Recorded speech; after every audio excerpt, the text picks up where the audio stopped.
Welcome into the latest episode of the 5 Reasons Podcast. I'm Ethan Skolnick here, as always, with Chris Whittingham. Now that you found us, make sure that you hit the subscribe or follow button on your favorite podcast provider, whether it's iTunes, Podbean, Google Play, Stitcher, CastBox, Spotify, or any of the other podcast providers. Also, check out the other now 13 podcasts in our network. That includes 2 on the Miami Dolphins, 3 yards per carry, which has been running circles around everybody else when it's come to the Ryan Tannehill story. They will have another update this week. That's now 5 updates that others have ignored, and then later Adam Gase has confirmed.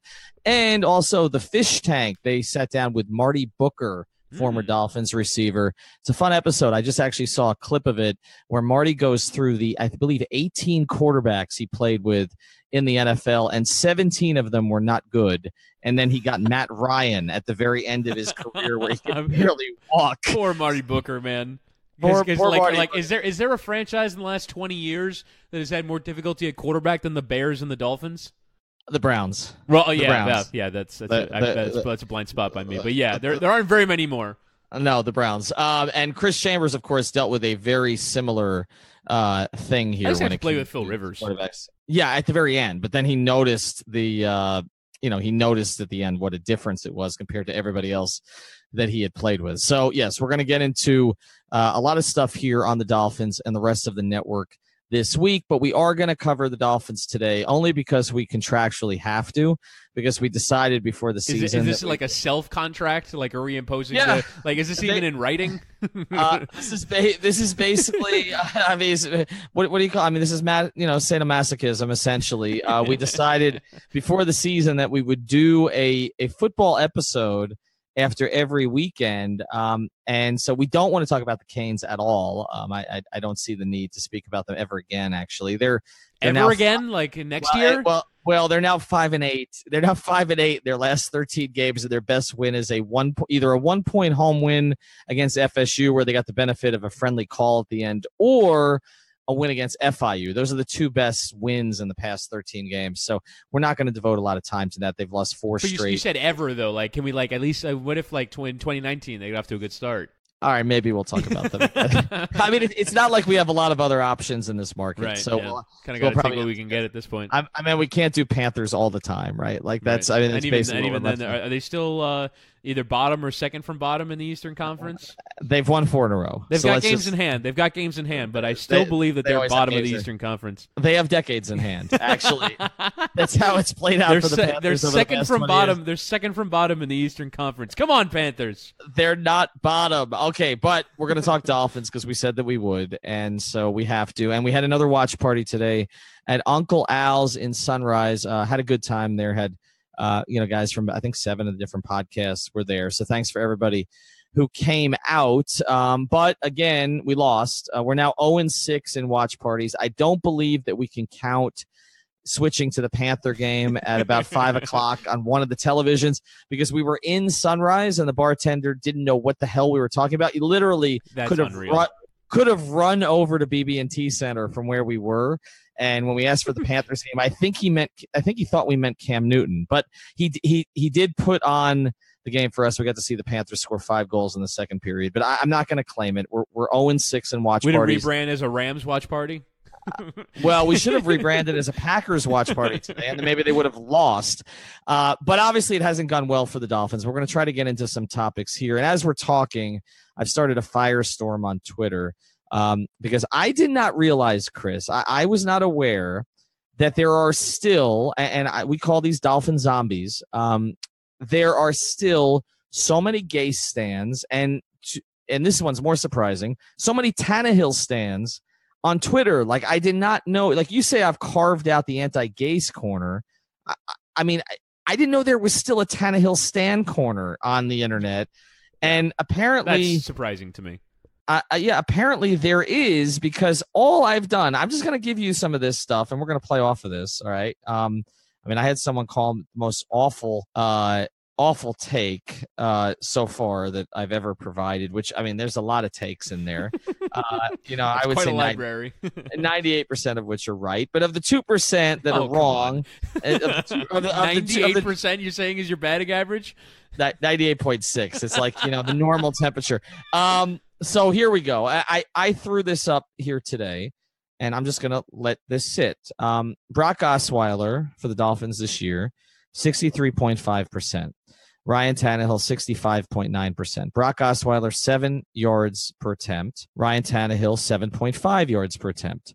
Brock Osweiler, 6 touchdowns and 4 interceptions. Ryan Tannehill, 8 touchdowns and 5 interceptions. On the face of it, I mean, there's not that big a difference. And I understand the eye test. We're getting a lot of eye test stuff here on Twitter that by the eye test, Tannehill's much better. And yes, Tannehill is better. I've never argued that Tannehill is not better than Osweiler.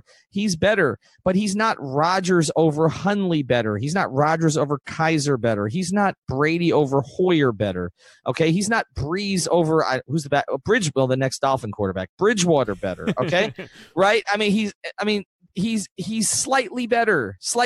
I mean, we're talking about he's maybe a 5.5 out of 10 and Osweiler's a 4.5. Like, it's not that great a difference. And the reason I put those stats out there is because people are excusing Adam Gase, and I know you're going to do some of that on the podcast, but people are excusing Adam Gase because he's without his starting quarterback. And they keep throwing this, 11-6 with Gase and Tannehill together out there at me. And what I'm saying is that those people are not accounting for the inherent similarity between his quarterbacks, plus the fact that he picked both quarterbacks. No, he didn't pick Ryan Tannehill originally, but he chose to stay with him and not had many opportunities to distance himself from Tannehill if he wanted to. If he wanted to come in here and say, I get to pick the quarterback, I imagine they would have allowed him to do that. And he was there when they extended him. So I'm not excusing him for that. And look, I know people are saying he didn't really want Osweiler. Others wanted Osweiler. Again, Gase is the quarterback guru. He was supposed to handle the quarterback room. And these are the quarterbacks that they have. Okay. And so this idea, again, that we're excusing Adam Gase for, and I'm going to throw it out there again, Chris, today, you were not at the watch party yet because you were doing your thing that you do for QAM and pre-Dolphin game and then also at halftime. And we were texting back and forth as the Dolphins were driving on their first drive to end their streak after 12 straight games. Such a good drive too. No Such points. a good drive. It was an excellent drive, and you texted me. I'm just going to read the text here. You texted me, but you didn't put a question mark at the end. You should have, because when I screenshotted it, it made it look like you were actually in favor of this. I tweeted at you, as the Dolphins crossed the 50. Texted you, and you texted back, rooting for a missed field goal or a turnover at this point, but no question mark. And I said, of course I am. And then you, as the snap went over Brock Osweiler's head and it counted as a fumble, sent a text to me with all capital letters and an exclamation point, opening drive curse continues. You asked if somebody got video of me. Look, I'm not rooting against the Dolphins. I want the Dolphins to be good because somebody hang on a second. You root against the Dolphins after their opening drive ends. Okay. I root for them after their opening drive. Right. I root against them on the opening drive because I want to be right about this. and now, although this one was not Adam Gase's fault, we're now at 13 consecutive drives without points to start a game. We're now 19 consecutive drives without a touchdown.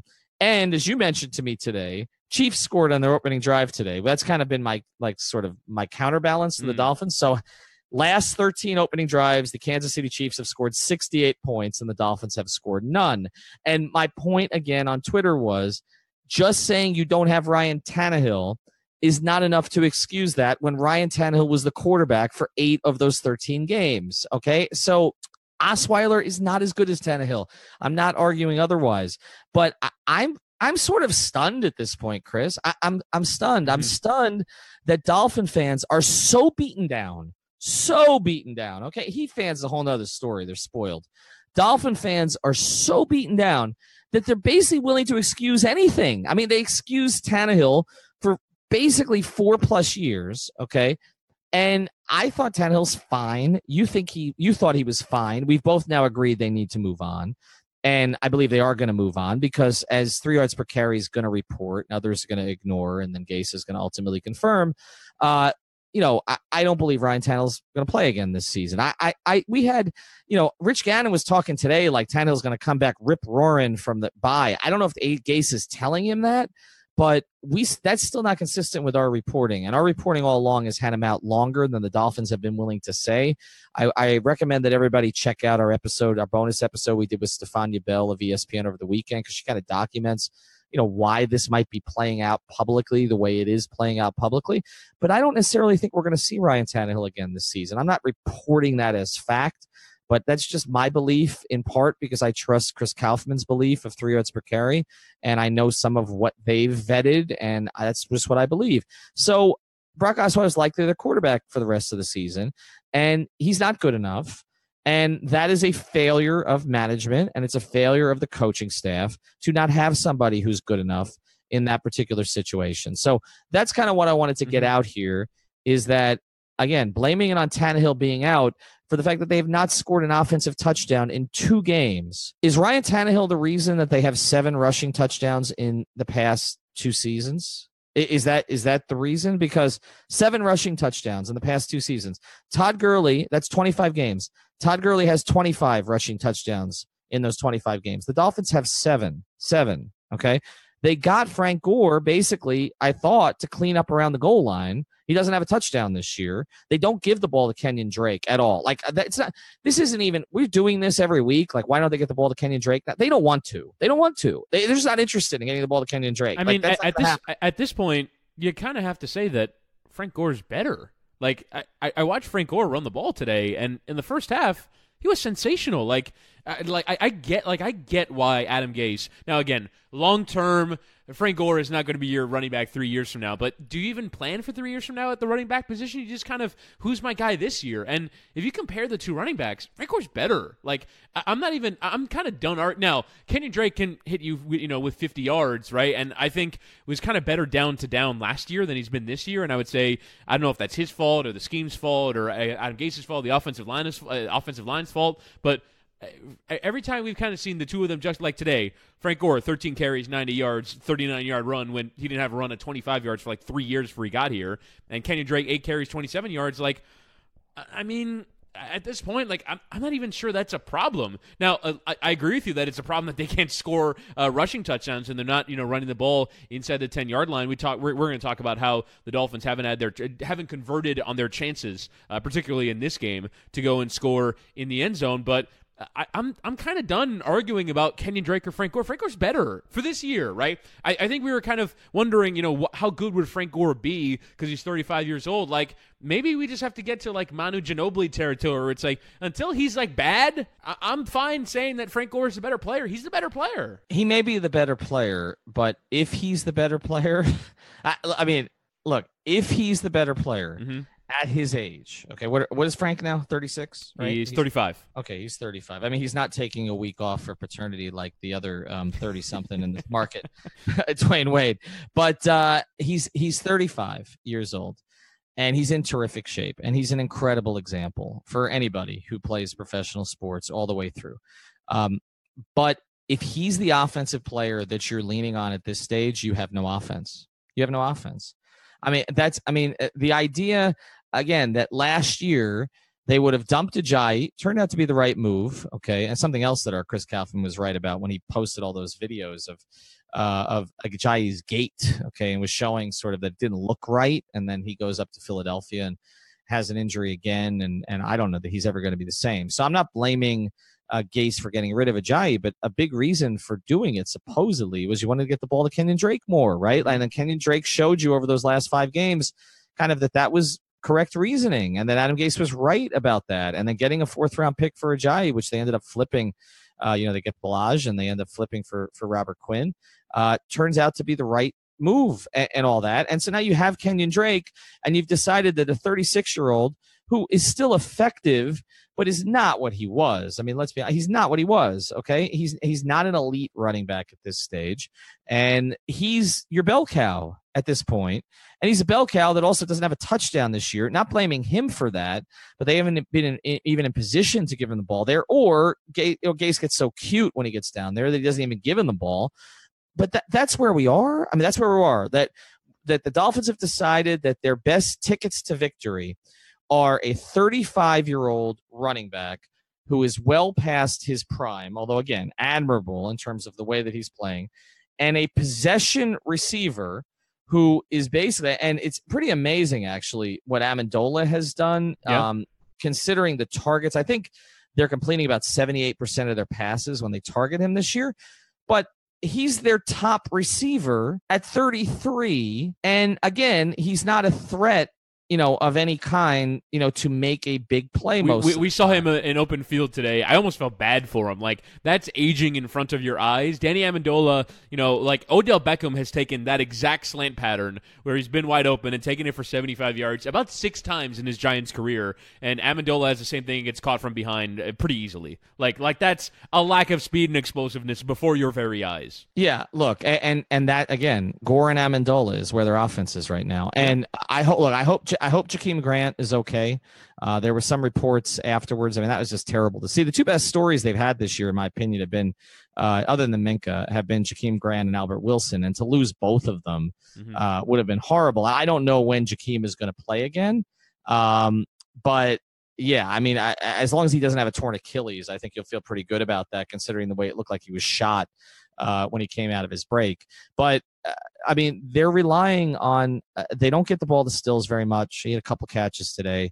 Parker is unreliable just in general, and they don't give the ball to Drake. So, I mean, this is the future of the Dolphins right now. 35-year-old Frank Gore, 33-year-old Danny Amendola. And we want to know why they're not scoring points. We'll get back to our episode here in a second, but first want to tell you about Brunt Insurance, one of the great new sponsors of the 5 Reasons Sports Network, and it's where you can get all of your protection under one roof. Brunt Insurance offers home, auto, commercial, and life insurance, and they're licensed to write insurance for the entire state of Florida. That's Pensacola, all the way down to the Keys. They got multiple carriers for all of the product lines, so they'll ensure you're paying the lowest rate in your particular area. And this is important, they are proud sponsors of the Home for Heroes program, so special discounts for first responders, teachers, military, and healthcare professionals. You got to check out bruntinsurance.com. It is the same on Twitter. Tell Greg that 5 Reasons sent you.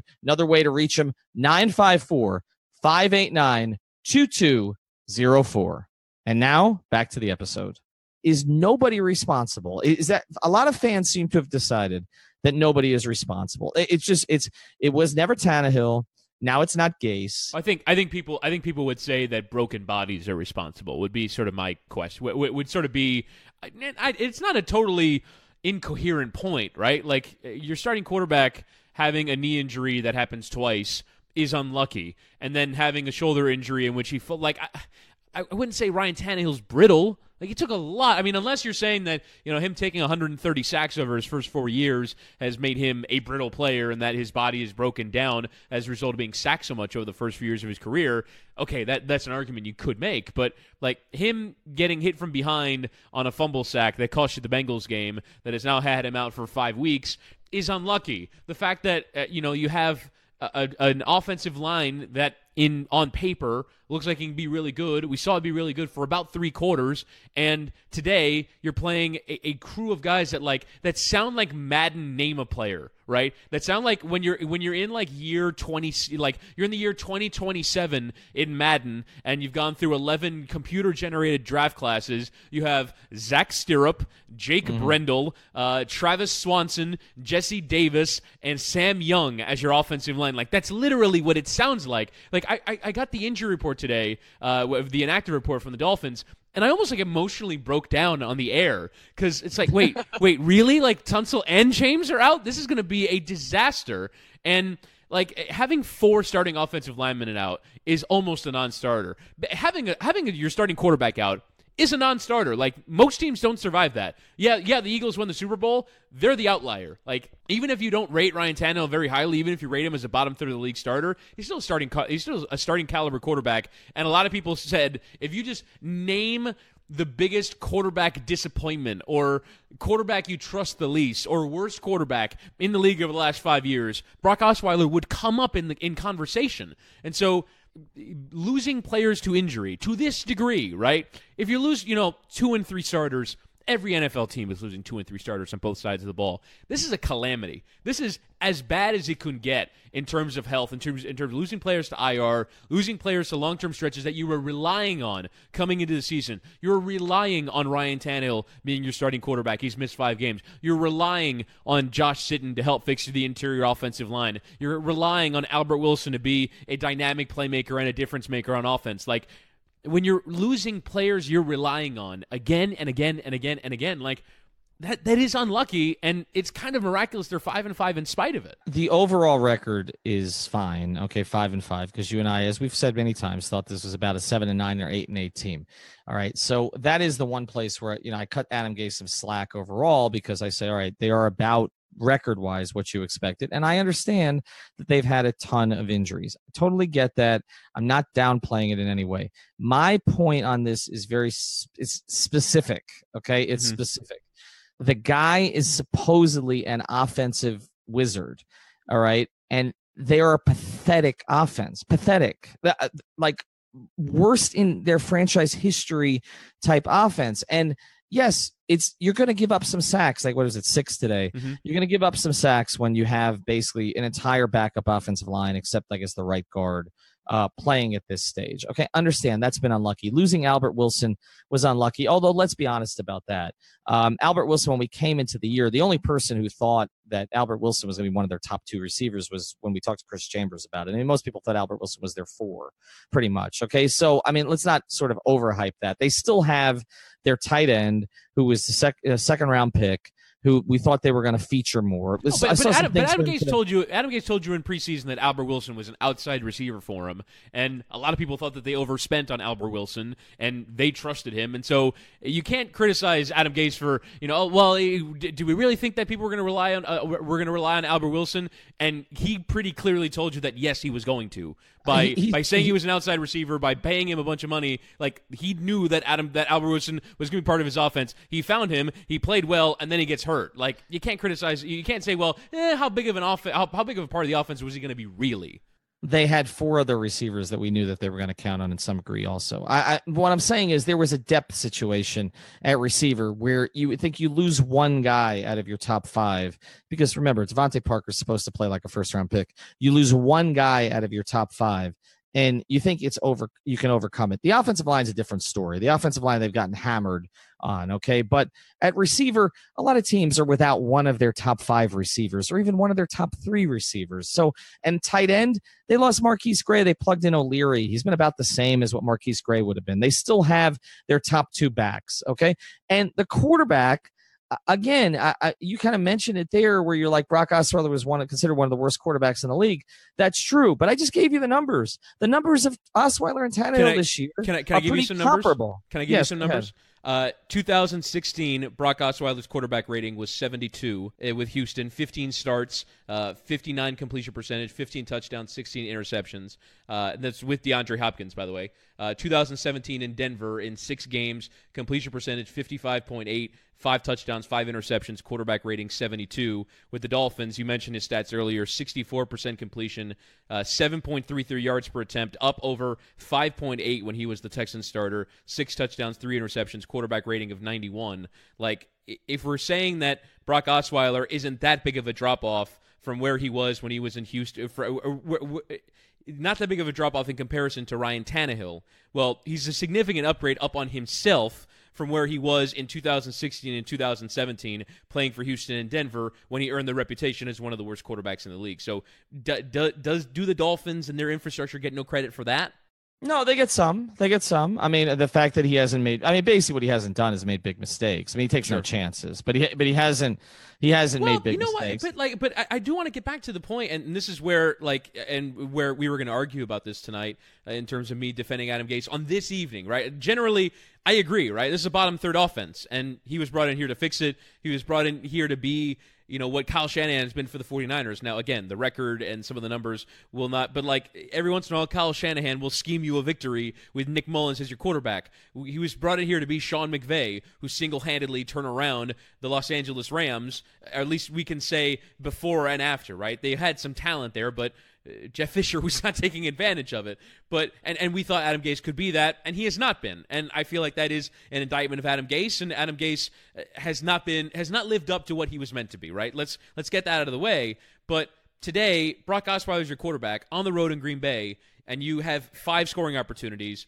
And you can say that it's Adam Gase's fault that they only generated 12 points off those 5 scoring opportunities. But I feel like what the Dolphins did today in getting 350 yards of offense on the road in Green Bay in a game in which they were double-digit underdogs is maximizing what their offense can be with a backup quarterback that a lot of people thought was dreadful coming into this season and 4 backup offensive linemen starting for you. Like, getting that number of yards and that many opportunities, 300 yards of offense, by the way, getting that number of opportunities to score points, I would say it's about 19 first downs on the day. It's about as well as you're going to do given the circumstances. That's all I'm saying about today's game is that they did as well as they could offensively, even scoring 12 points. Okay. Buffalo played the Jets today.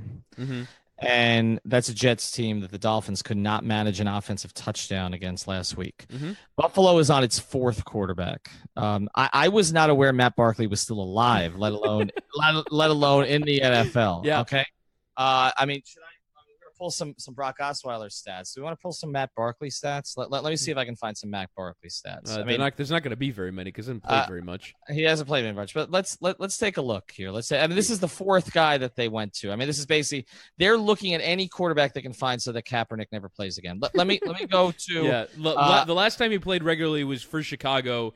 Played 7 games, 8 touchdowns, 14 interceptions, quarterback rating 68. And then in 2013, when he first came in the league with Philly as a 4th-round pick, played in 3 games, quarterback rating of 45. Is it fair to say that Brock Osweiler has been better over the course of his career than Matt Barkley has proved to be? Would you agree? You agree? I would agree with that, yes. Oh, okay. And we also were both at that Jet Dolphin game where the Dolphins failed to score an offensive touchdown against the Jets and their coaching staff that's about to get fired. Is that correct? We were there. Yes. Is that correct, defendant? Yes. Okay.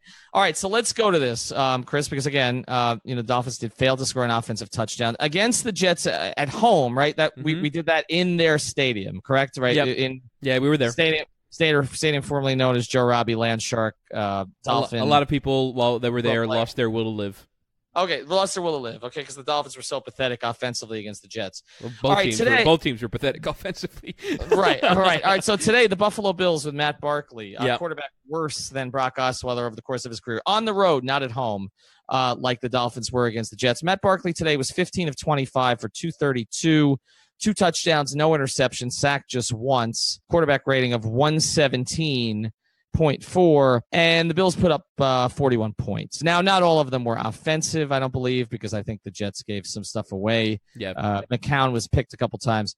But this is why I'm just tired of the excuses, because I feel like you can look at every team in the league. I mean, the Bills historically bad on offense. Okay, I mentioned this last week on the pod. Dolphins are historically bad for their franchise, right? Like historically bad offensively. This Bills team and that Cardinals team that's currently playing are historically bad for the league for the last 10, 15 years, okay?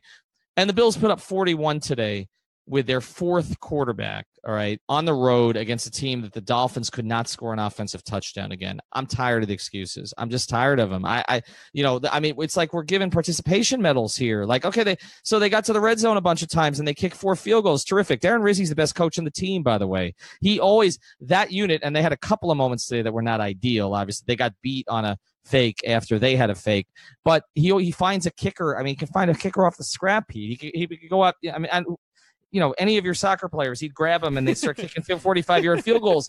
Like that unit is always prepared. Okay, that unit does good things. All right, their kickers are always good. Adam Gase's unit never is, and that's what I'm getting at here. Is that it's just like one excuse after another. No, he doesn't have Tannehill. Like Tannehill is somehow fucking Drew Brees in his prime now. Like everybody was complaining about Tannehill 3 weeks ago. Now he's a god. Like where's this coming from? Ryan Tannehill is a capable NFL starter, though. Like, and that's when he's bad. Which, by the way, He's well capable of turning the exact same performance that Osweiler turned in today. I'm not saying that if Tannehill plays that all of a sudden they have a great offense, but he was worse against Cincinnati than Osweiler was today. Would we agree on that? Right, because he lost you the game and cost you 14 points. Like that, just not giving the other team points is an upgrade on what Ryan Tannehill did against the Bengals. So, like, again, on the road, we've seen that performance from him a million times. Even moving the ball and failing to score is something we've seen from Ryan Tannehill a million times. It's just the frequency, right? Like, you talked about the Bills. Like, isn't what the Bills did today what the Dolphins did against the Bears with Brock Osweiler's quarterback? Like, you can do it once, but Matt Barkley is going to score 13 points next week. Like, the Bills have not found anything. They turned in one good performance against the Jets, and that's not going to happen for the rest of the season. Like, the Bills have somehow pulled together 3 victories out of their ass that no one could have possibly expected, right? When they went on the road and beat the Vikings, and then they beat the Jets today. Like, and people were expecting this team to go 0-16. Like, NFL teams are better than that, but I don't think, like, the Bills also ran the ball for 200 yards, which maybe you can say that Adam Gase would never let his team run the ball for 200 yards because they would never run the ball 46 times, which is what the Bills did today. But I guess it's one of those things that I just don't see that, well, because Matt Barkley did this today and because Brock Osweiler doesn't do that often enough, it's, indicative of the bigger issue. Like, the Bills are still dreadfully bad on offense. The Dolphins are too, but I like their situation a little bit better, even if the Bills turned in one good performance in New York. And I'm still prepared to make excuses for Adam Gase because the last year and a half for his strategy for what he's wanted to do almost none of it has come off. Like, we've just transferred the excuses from Tannehill to Gase. To me, that's what's happened this season. Like a lot of people who've been making excuses for Tannehill for a long time. But I think they finally threw up their hands and said, "Okay, we get it." Okay, he's just. I mean, you, Simon Clancy of 3 yards per carry, Chris Kaufman of 3 yards per carry, others in our network, others that we associate with on social media and other places. Finally, okay, the last holdouts on Tannehill have been like, all right, it's enough. Let's move on. We've given it enough time. Now, some of it may be because now he's never healthy, and that was always the thing you could count on was that he would be healthy. I think for me, it was always like if he and Adam Gase had a regular run together and the offense, like he's a quarterback that needs everything to be right around him, right? And it's too much to expect of an NFL team to have 5, like the Dallas Cowboys offensive line with Odell Beckham at receiver, with Jimmy Graham at tight end, and and Todd Gurley in the backfield. Like, that's what it would take for Ryan Tannehill to look like a quarterback that can win you a Super Bowl, as a team that good. And I think specifically as long as Mike Tannenbaum is in charge, and frankly, like Ozzie Newsome has built bad rosters, and he's widely considered as one of the best roster builders in the entirety of the league. And you look at his roster in the last 5 years with Joe Flacco making a lot of money, they've not been good rosters. It's really hard to build at that level. The Seahawks have drafted poorly since they built the Legion of Boom and have struggled to build out a sound roster, and Russell Wilson's kind of keeping them afloat. But that's the thing. Russell Wilson keeps them afloat. Ryan Tannehill does not. And I feel like you were hoping that maybe Ryan Tannehill could reach a stage where he could, because he showed you signs in some games. But again, analyzing this stuff is about consistency. How consistently are you doing this? And Ryan Tannehill's consistency is like 1 every 3 games. And at a certain point, you reach a stage where you're entering year 7. He's 30 years old, and you've watched 7 years of your life go by, and it's like, all right, it's enough. Let's try something else. We've told you about all the other great podcasts in our network, but in addition to all of that free content, we know that some of you want more, and you want more from us in particular. So we've got a patron feed for you. We've kept the price down at $3 per month, and what you get are commentaries from myself and others around the network, and also special podcasts. So we've got a podcast called The War on I-4. That's 4 different guys in our network, 2 from USF, 2 from UCF, which happens to be the best team in the state, college or pro at this point. And they're actually got College Game Day coming to Orlando this week for the UCF game. So make sure you check out the War on I-4 podcast. Lots of fun. Those guys go at it. And also commentaries from myself, Ricky J. Mark, and others. You can find it on Podbean. That's the only place you can find it. That is our hosting app. So if you download the Podbean app for free on either Google Play or on iTunes, just go there, click on Patron, and enter your information to pay the $3, and you will get every new episode on Patreon as soon as it posts. And now, back to the episode. So when do you get there with Gase? I get there. When do the excuses stop?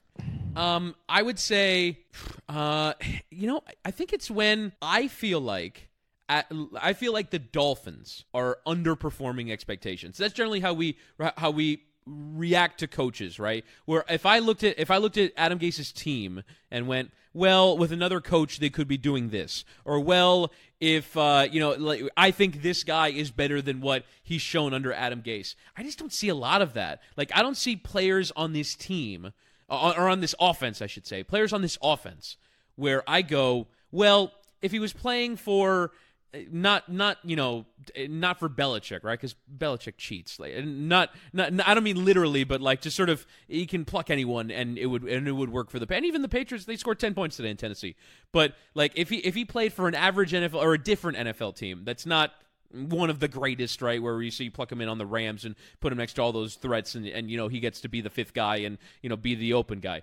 Where like with Devontae Parker, Danny Amendola, AJ Derby, and Frank Gore. Again, a lot of these are his choices, but I'm just sort of saying I don't think if like Sean McVay stepped in here that it would look like the Rams do. The Rams have really talented players.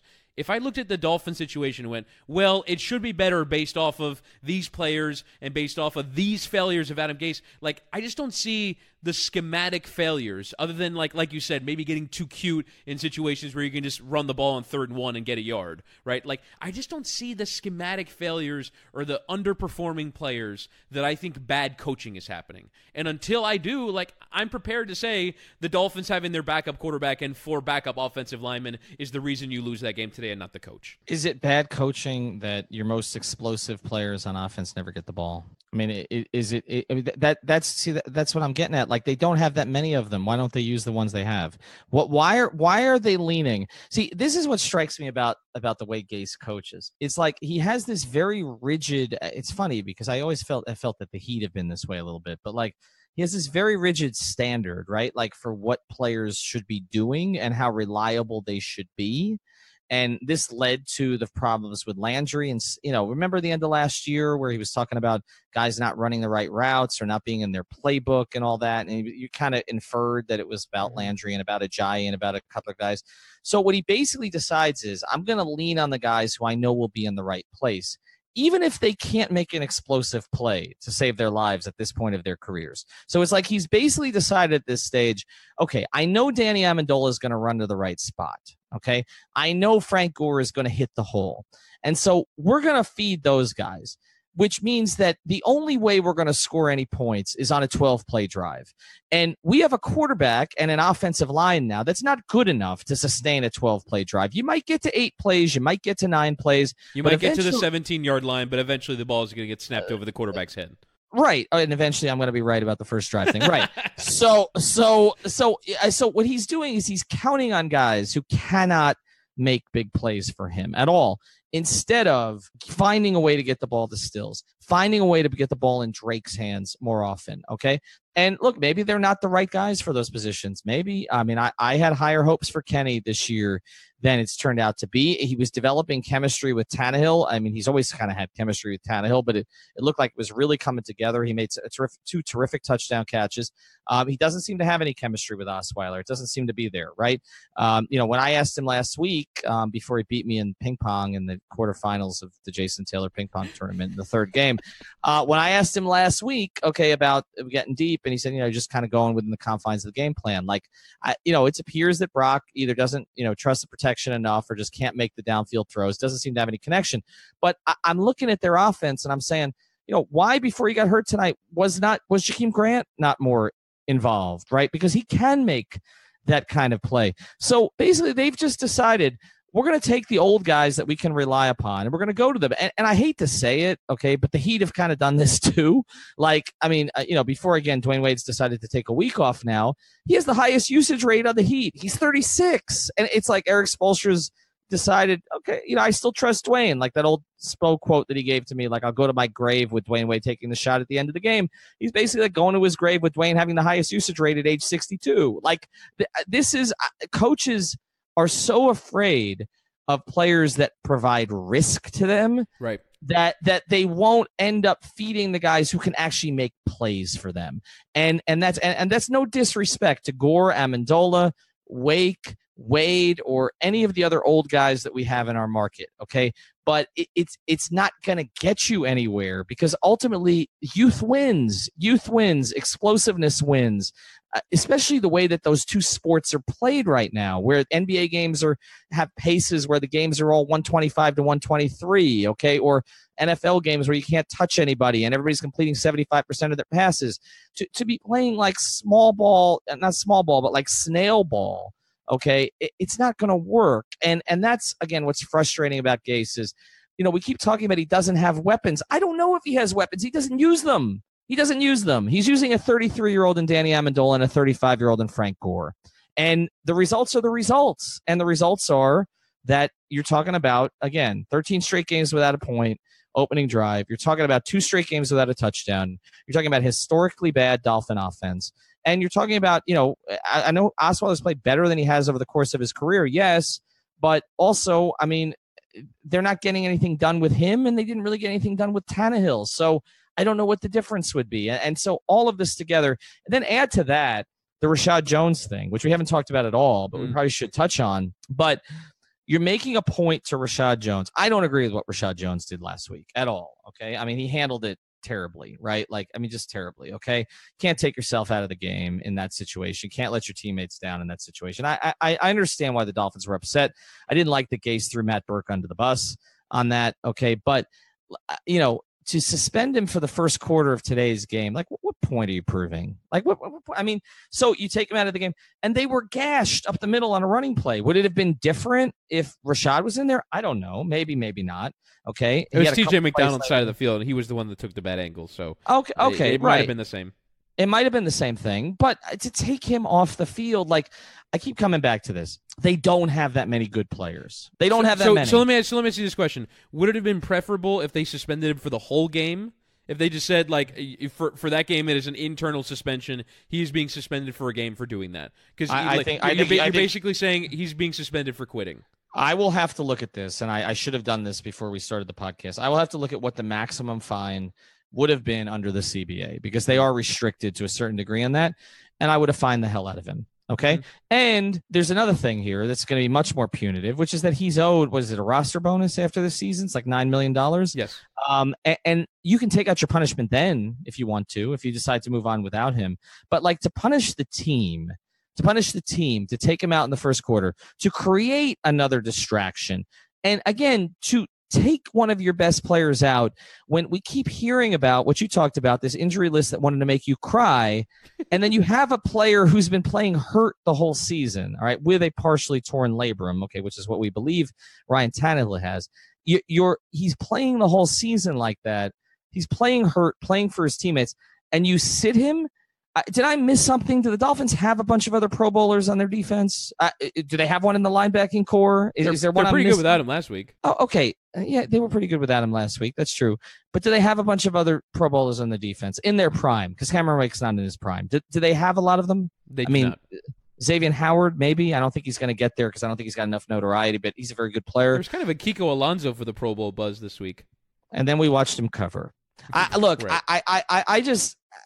To me, it's another of those things where it's like making a point for the sake of making a point. And I feel like he's made a lot of points over the years and not scored a lot of points over the years. Thank you for listening to the Fire Ringer podcast. Thank you so much.